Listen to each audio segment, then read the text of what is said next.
Meron tayo dito mainit na tubig. Ayan. Pinakuluan ko itong tubig na ito. Gagawa tayo ng ice candy.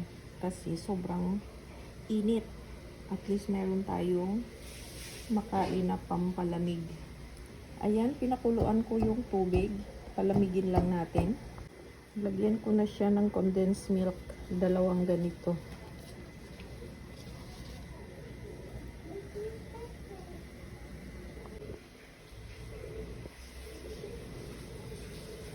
Pangalawang condensed milk.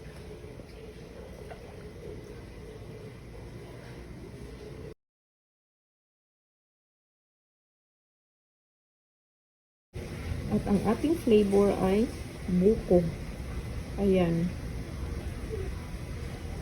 Tapos, i-blend ko siya para magiging pino.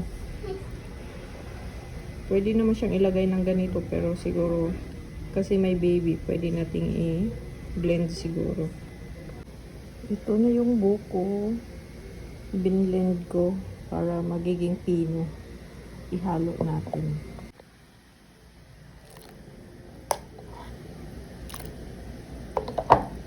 Masarap yung ice candy pagka pakuluan yung tubig.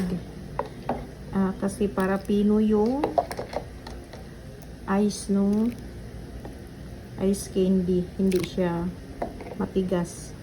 Pino at malambot. Tapos dagdagan ko siya ng sugar. Siguro dalawang ganito kasi medyo matabang pa. Pero pwede naman dagdagan ng isang latang condensed milk. Kasi yung ginamit ko is classic na Alaska. Medyo pricey siya. Kaya siguro sugar na lang. Idagdag natin. Magdagdag uli ako ng condensed milk kasi hindi pa ako na sarapan. Kulang pa siya sa sarap. Ayan, dagdag tayo ng isang lata. Ayan, balutin na natin siya sa plastic.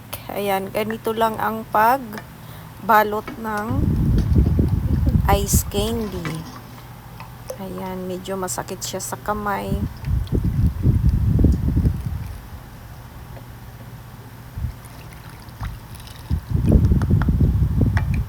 Punuin lang natin ang ating plastic.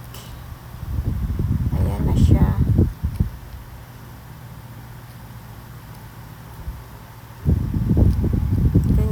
Iikot-ikot lang natin, ikutin lang natin, tapos tsaka siya ibuhol. Ayan. Tapos higpitan natin siya. Mahirap pagka pinupuno yung ating plastic. Ayan na.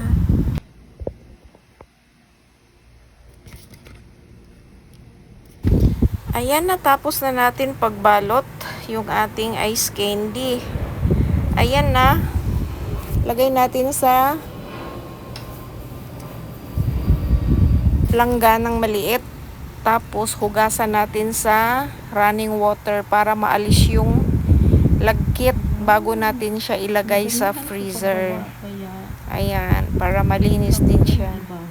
Tapos lagay natin sa freezer. Bukas pwede na siya kainin. Ayan na. Thank you for watching.